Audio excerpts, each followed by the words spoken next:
तर मित्रांनो, आजचा हा व्हिडिओ खरंच हृदयाला स्पर्श करणार आहे। तर ह्या व्यक्तीबद्दल मी जे बोलणार आहे ती व्यक्ती आहे रामचंद्र विठ्ठल गायकवाड। तर हे एक प्रगतशील बागायतदार होते। महासुरने तालुका खटाव जिल्हा सातारा ह्या ठिकाणीचे एक प्रगतशील बागायतदार होते असं मी का म्हणतोय, त्यांच्यावरती अशी वेळ का आली असेल की त्यांना बेवारस अवस्थेत पोतं घेऊन फिरण्याची वेळ आली। तर मित्रांनो, खूप हृदयस्पर्शी व्हिडिओ आहे। त्यांची हिस्ट्री जर तुम्हाला कळाली तर एक समाजात जगण्याचा अनुभव आणि माणसावर ही अवस्था येऊ शकते। तर प्रगतशील बागायतदारची ही अवस्था का झाली, पूर्ण व्हिडिओ नक्कीच बघा। तर नमस्कार मित्रांनो, माणूस म्हणून एक हात मदतीचा घेऊन आज आपण पंढरपूर या ठिकाणी विसावा मंदिर या परिसरात आहोत। तर हे बाबा इथं बेवारस अवस्थेत आढळून आले असता या भाऊंनी आपल्याला त्यांची माहिती दिलेली आहे। तर भाऊ, सर्वप्रथम तुमचं नाव सांगा। माझं नाव जयंत हरिनाम साबळे। बर, हे किती दिवस झाले इथं आज वास्तव्यात आहेत? 4-5 दिवस झाले इथं बसलेत। बर, येते तिथंच असतात आणि जेवायला वगैरे दिले मी त्यांना। बरं, आज तुम्ही मला फोन केला, त्यांची विचारपूस केली असते, त्यांचं काय म्हणणं येते नेमकं? त्यांचं म्हणणं असं आहे की त्यांचा मुलगा दारू पिऊन वारलेला आहे। बर, आणि घरातनं बाहेर काढलेलं आहे त्यांना। कोणी काढलेला आहे? त्यांच्या नातेवाईकाने। नातेवाईक जवळच असं कोण नाही म्हणते, इंटरनल विषय आहे तो। इंटरनल विषय ज्यांचा असेल तसं असेल, आपल्याला त्याशी घेणं देणं नाही। आमचं काम एवढं आहे की बेवारस माणसाला, निराधार माणसाला आधार देणं। आणि ह्या भाऊंच्या माहितीनुसार आज आपण यांच्यापर्यंत पोहोचू शकलोय, त्यामुळे यांचा आभार मानणं खूप गरजेचं आहे। कारण तुम्ही माहिती दिली तर ते आमच्यापर्यंत आज येऊ शकले नसते। तर मनपूर्वक साबळे भाऊ तुमचा आभार मानतो आणि नक्कीच या बाबांना एक हक्काचा आधार देण्याचा प्रामाणिक प्रयत्न असेल तर धन्यवाद बरं का। तर बाबांची माहिती घेऊया। बाबा, गाव कुठलं तुमचं? अक्कलकोट मध्ये कुठे? प्रॉपर अक्कलकोट। बरं, तुम्ही किती दिवस झालं घर सोडून? तुम्ही 1 वर्ष घर सोडून झाले। तुम्हाला कोण शोधत आलं नाही का? म्हणजे तुमचं घरी कोण आहे आता नेमकं? घरी कोणच नाही, मग तुम्ही अनाथ आहे, तुम्हाला आधाराची गरज आहे। माळकरी दिसताय तुम्ही, पांडुरंगाचे बघतात। बरं झालं, आम्हाला बी वारकरी माणसं भेटलेत आजपर्यंत। इतिहास आहे बरं का, आश्रम मध्ये जेवढे माणसं आणले सगळी माळकरी जायची। तर असं ते तुमची वेळ आधार हक्काचं देऊ नक्कीच। तर आता घरी जायचं आहे का तुम्हाला आमच्या पैसे राहायचं आहे? पंढरपुरात राहायचं आहे। तर काय काळजी करू नका। तर तुमचं संगोपन करणार अक्कलकोट मध्ये कोण नाहीये। तुम्ही पंढरपुरात 1 वर्ष झालं भटकताय, तुम्हाला आधाराची गरज आहे। हा, बर, ठीक आहे, असं ते काय काळजी करू नका। त्या भाऊंनी माहिती दिली तुमची, घ्या तुमचं काय सामान असेल ते तुम्हाला घेऊन जातो। हा, तुमच्या पद्धतीनं तुमच्या हिशोबाने उतरा तुम्ही।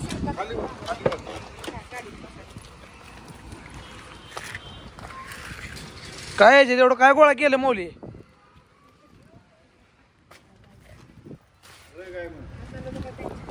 एक मिनिट, सगळं घेऊ तुमचं आणि गार दिले की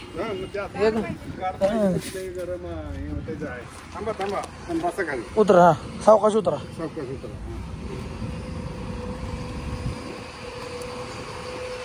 बसा,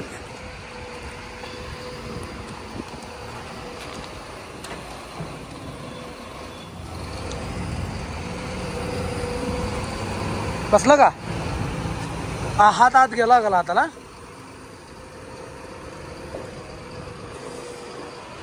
चला, निघायचं का माऊली? धन्यवाद भाऊ माहिती दिल्याबद्दल। येऊ का? तर मित्रांनो, बाबांना घेऊन आपण आता आश्रमकडे निघालोय। तर पाहू शकता तुम्ही, अशा प्रकारे बाबांना 20-22 घेतलं आणि गादेगाव या ठिकाणी असलेल्या आपल्या अनाथ आश्रमला आपण जात आहोत। तर व्हिडिओ कंटिन्यू वॉच करा। बाबांना एक हक्काचा आधार, ते निराधार होते, अनाथ होते, तर त्यांना एक हक्काचा आधार देण्याचा एक प्रामाणिक प्रयत्न आहे। तो प्रामाणिक प्रयत्न कसा वाटला कमेंट करून नक्की सांगा। आणि साबळे सरांसारखी काही देव माणसं अजून आहेत, त्यामुळे ह्या लोकांना आपल्यापर्यंत पोहोचण्यासाठी खूप लाख मोलाची मदत होते मित्रांनो। तर असंच सहकार्य आणि सपोर्ट करत राहा मित्रांनो। तर बाबा बसलेत निवांत, त्यांना मस्तपैकी झोप लागायला लागली वाऱ्यानं।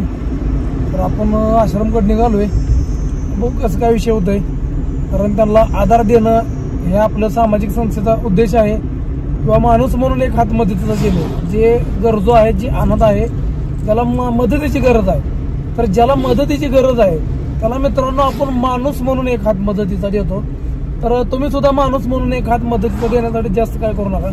आपल्या बिंग ह्युमन पंढरपूर या युट्यूब चॅनलला सबस्क्राईब करा, एवढीच विनंती.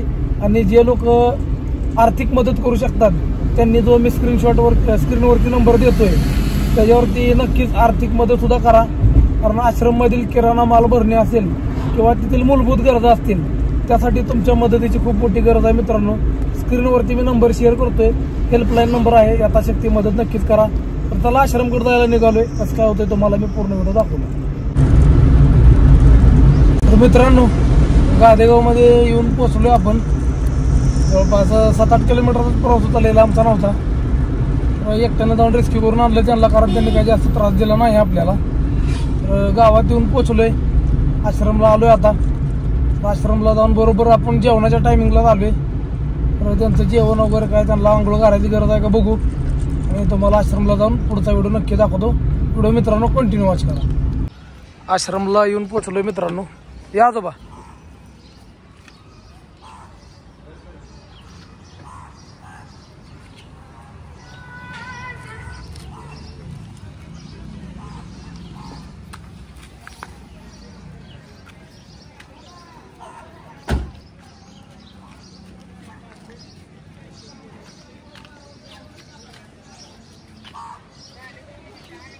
रामकृष्ण हरी माऊली आश्रमला आलोय. हे आपले बाकीचे सदस्य इकडे बसलेत, हे आता आणलेले बाबा इथं बसलेत.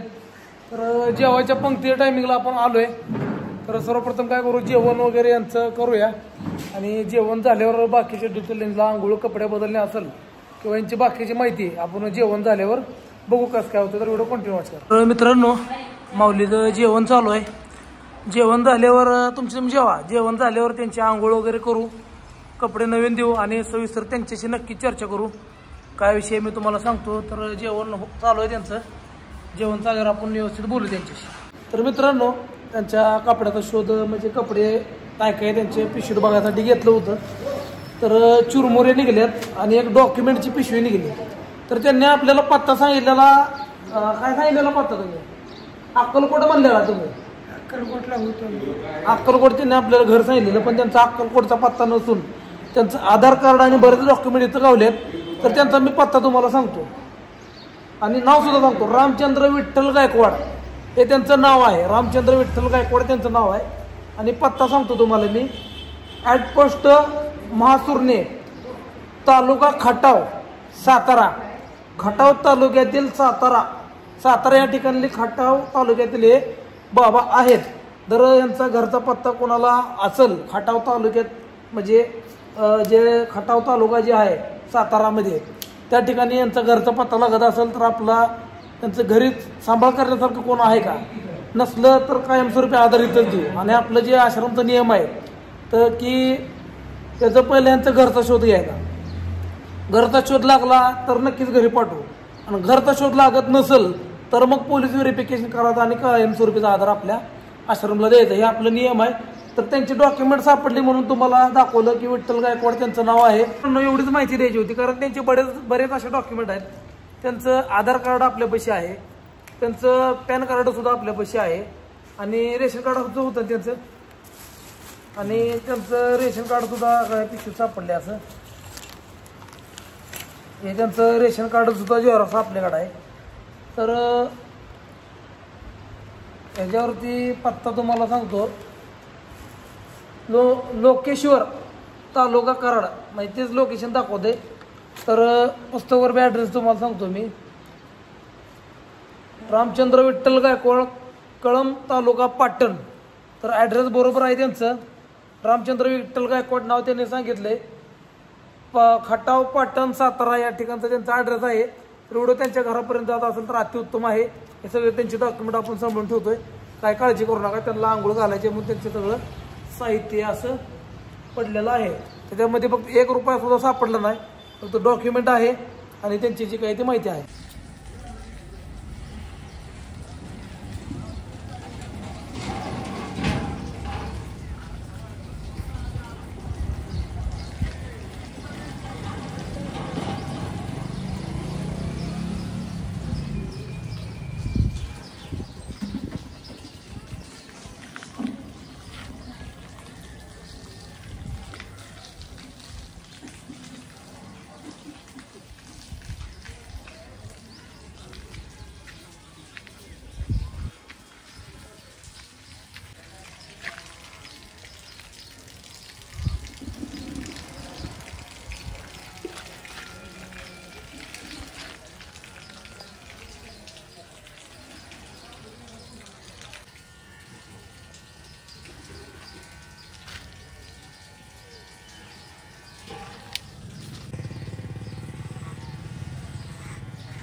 मित्रांनो आंघोळीची तयारी चालू आहे. दाढी कटिंग केली बाबाजी. आंघोळ घालायची आता. अशक्तपणा किती आहे बघा. सगळे हाडं दिसायला लागले अंगाई बाबा. हाडं कशी बाहेर आली हो. लय अशक्तपणा आहे. पूर्ण बरगड्या दिसायला आली. ते ठेवा तिथं. भयानक अशक्तपणा हो का. तोंडाची हाडं सुद्धा दिसायला आली तेव्हा. मित्रांनो बाबा हळूहळू आंघोळ करायला आली. ती मला विचारलं. ते म्हणले की माझी मी आंघोळ करतो, तुम्ही बसा साईडला. तर आंघोळ करायला आली. ती आंघोळ वगैरे झाली. कपडे बिपडे बदलून झाल्यावर तुम्हाला व्हिडिओ मी दाखवतो मित्रांनो. तर सध्या आंघोळ करत आहे. केस निघू ते व्यवस्थित करा. केस आहे डोक्याला.